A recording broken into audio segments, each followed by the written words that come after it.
AJPI, association d'assurés engagés et responsables, présente Sud Radio, le grand matin week-end, la force de l'engagement, Muriel Réus. Bonjour à tous et à tous. Ce matin, je reçois Charlotte Beld, présidente du centre Hubertine Auclair, qui est le centre francilien pour l'égalité femmes-hommes.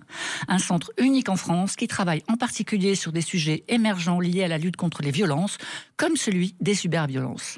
Et je vous propose donc ce matin de nous engager toutes et tous contre les cyberviolences.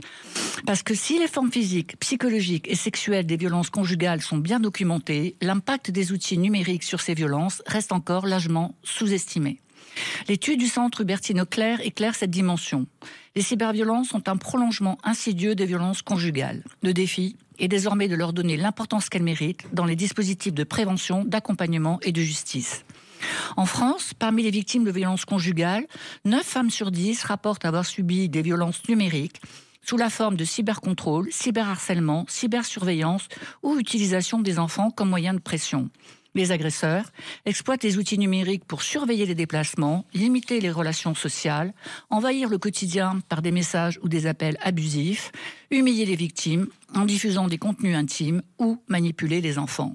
Sur l'ensemble des femmes interrogées, 8 femmes sur 10 ont été forcées d'être joignables en permanence, 7 femmes sur 10 se sont vues interdire de communiquer avec qui que ce soit, 80% ont reçu des insultes répétées, 50% ont été menacés de mort, 21% ont été espionnés via des logiciels et 62% ont dû partager leur code personnel.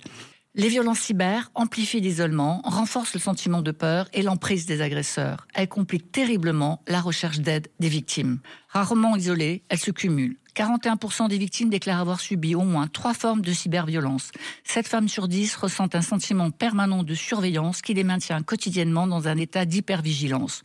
Quant aux professionnels, ils peinent encore à identifier et accompagner les victimes de cyberviolence conjugale. Seuls 25% posent des questions spécifiques liées au numérique et l'absence de structures spécialisées combinée à un manque de formation sur l'utilisation de ces outils par les agresseurs limite leur capacité à proposer un soutien adapté. Et sur le plan judiciaire, les cyberviolences sont également minimisées. Seuls 29% des victimes portent plainte contre 66% pour d'autres formes de violences conjugales.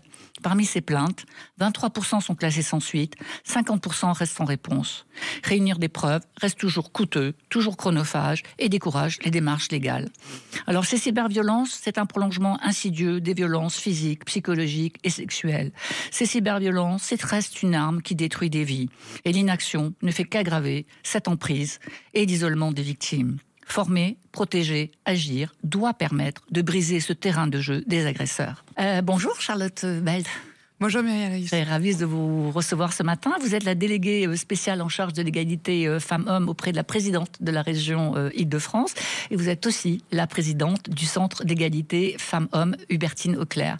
Alors ce centre, on le présente très souvent comme un modèle unique en France. Qu'est-ce qui rend ce centre unique ? C'est un modèle unique en France pour une simple et bonne raison, c'est qu'on a un centre de ressources grâce au travail de nos expertes et de nos experts.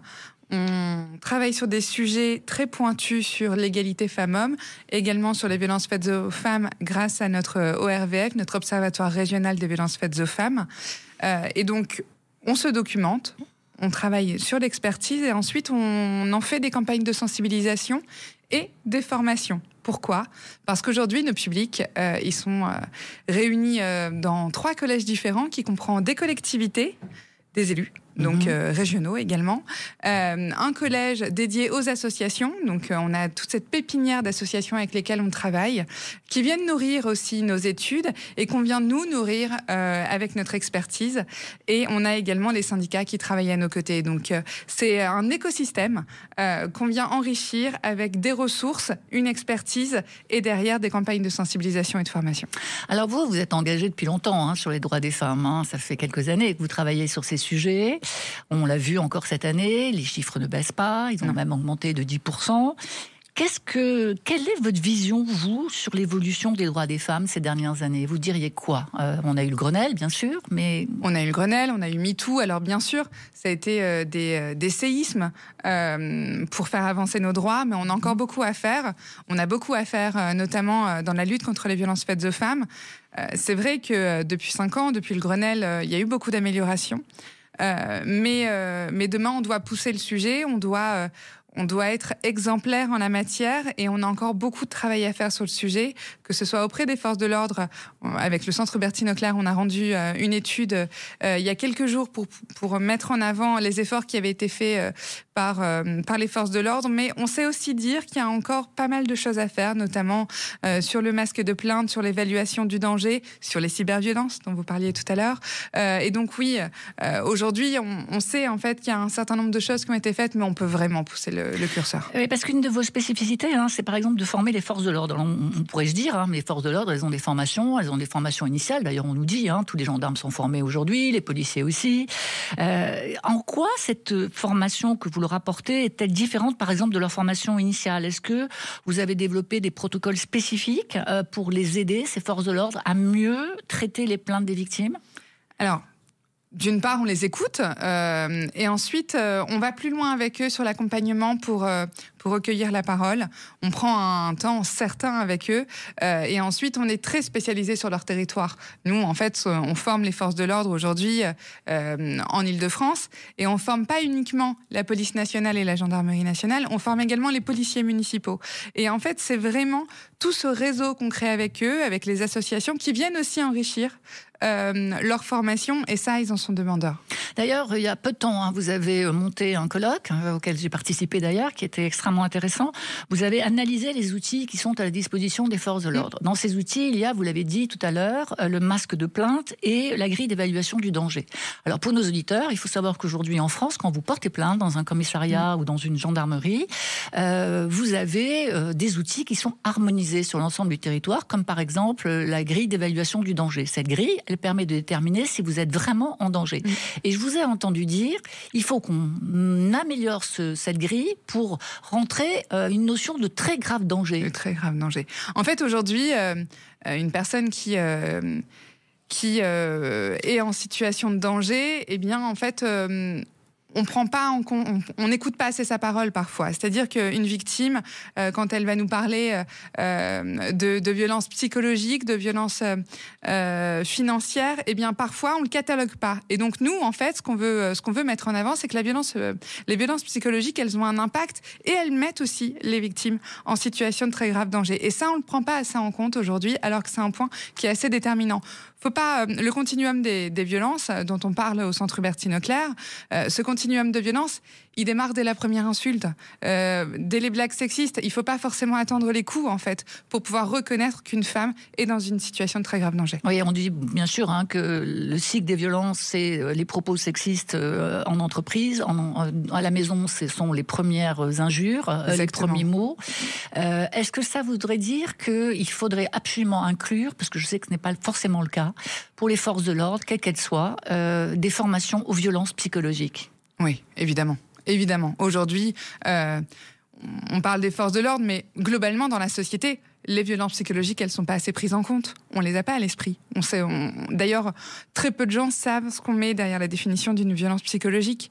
Nous, avec le violentomètre qui a été développé avec le Centre Hubertine Auclert, on arrive aujourd'hui à mettre des mots sur quelles sont les premières violences. Et on arrive à mettre des mots sur les premières violences psychologiques. Alors lesquelles? Ce sont lesquelles pour nos auditeurs, les premières violences? Typiquement, quand on parlait de blagues sexistes, quand on parle d'insultes, d'injures, ça c'est quelque chose qui est très prenant. Alors on peut se dire oui, c'est juste une injure, c'est juste une insulte durant une dispute. Non, ça a une vraie valeur. C'est un premier pilier qui est important, qu'il faut pas minimiser. Et puis ensuite, il y a toute cette emprise dont les femmes sont victimes, notamment quand on décide, alors ça part d'un très bon sentiment peut-être au début, d'aller conduire la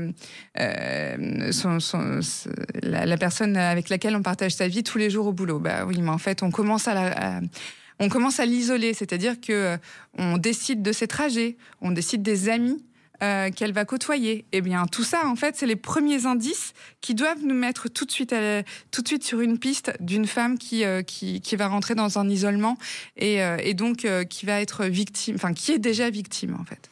Et d'ailleurs, pour nos jeunes auditeurs, parce qu'on a plein d'études qui nous font constater que les jeunes ne se rendent pas vraiment compte des premiers signes qui sont des signes de domination, la consultation du téléphone, des appels et des messages, c'est déjà une première intrusion dans la vie. Exactement. Et ce n'est pas un acte d'amour, mesdemoiselles, je vous le dis. Ce n'est pas un acte d'amour quand c'est un outil privé. Votre téléphone doit rester un outil privé. Alors, dans vos dernières interviews, vous avez parlé d'Espagne. On parle beaucoup de l'Espagne. Toutes les féministes en parlent. On considère que c'est un modèle en matière de lutte contre les violences.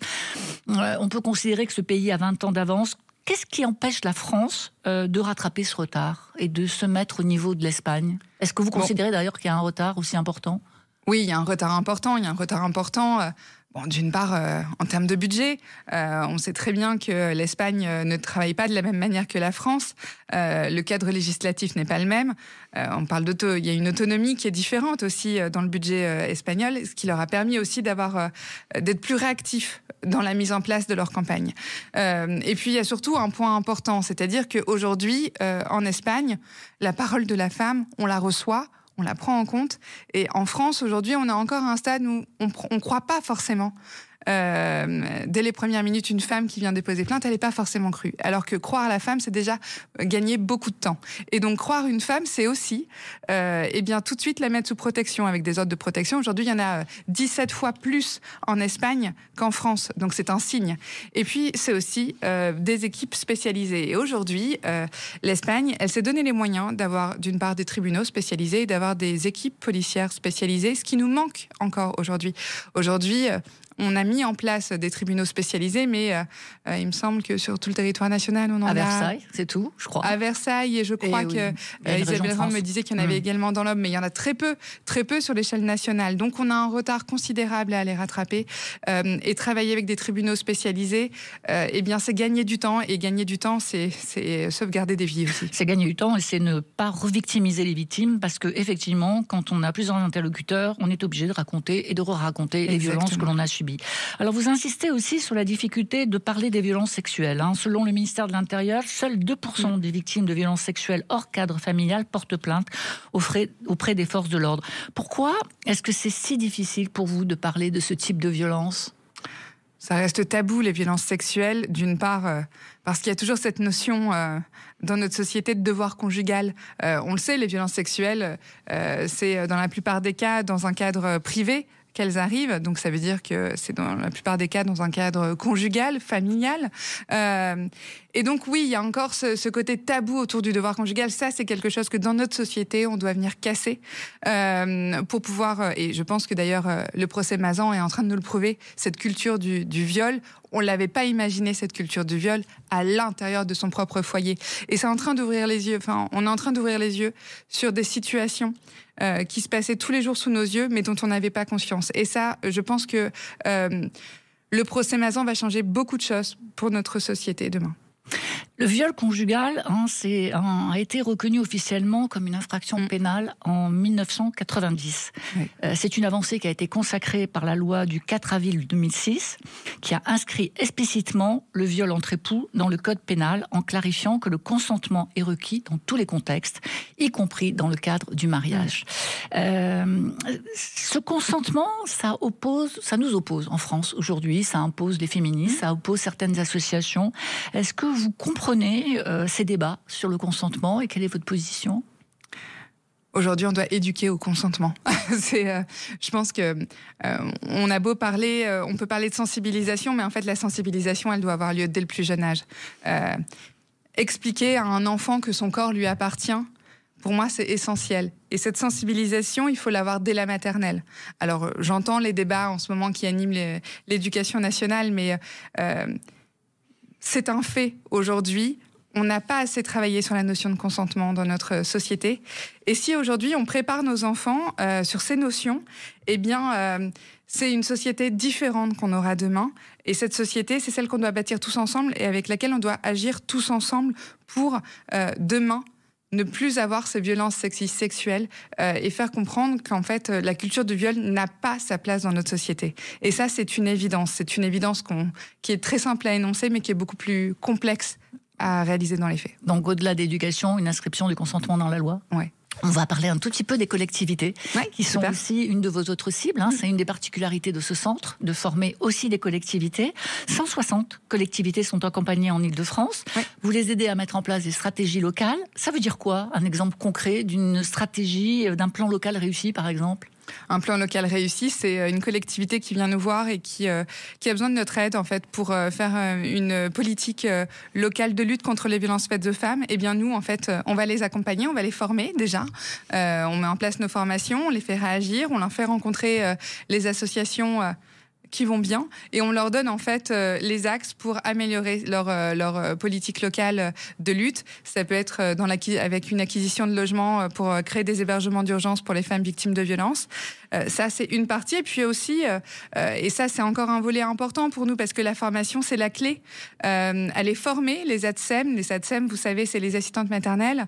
Aller former demain les animateurs du périscolaire pour leur permettre de détecter ce qui ne va pas dans un comportement, donc pour corriger le comportement, mais aussi pour déceler demain les familles où il y a un danger qui se ressent. Et donc comment agir, comment en prendre conscience. Et donc oui, il y a un énorme travail à faire avec les collectivités. Les collectivités, c'est les élus locaux. Les élus locaux, c'est le terrain, c'est la proximité, et donc ils sont essentiels dans notre échelle. Alors, on va conclure avec un chiffre qui n'est pas un chiffre très engageant. C'est un chiffre de la MIPROF qui nous dit que les victimes de violences, c'est 3,6 millions encore en France, qui subissent des femmes qui subissent des violences tous les ans.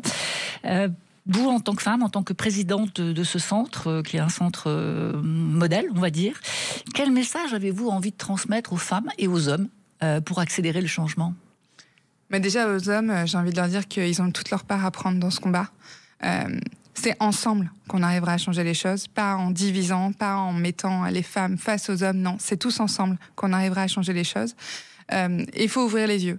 Il faut ouvrir les yeux et ne pas minimiser aujourd'hui ce qu'on peut caractériser comme une violence. Tout à l'heure, on parlait évaluation du danger. Eh bien, faut avoir à l'esprit que chaque violence est un danger. Et que c'est ensemble qu'on arrivera à changer les choses, que ce soit association, collectivité, gouvernement. C'est une société, on doit la construire ensemble, et donc c'est à nous de tous agir.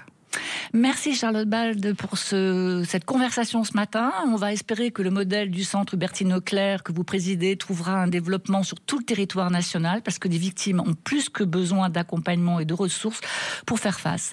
Je vous souhaite à tous et à toutes un excellent dimanche et je vous dis à la semaine prochaine pour une nouvelle émission de La Force de l'Engagement.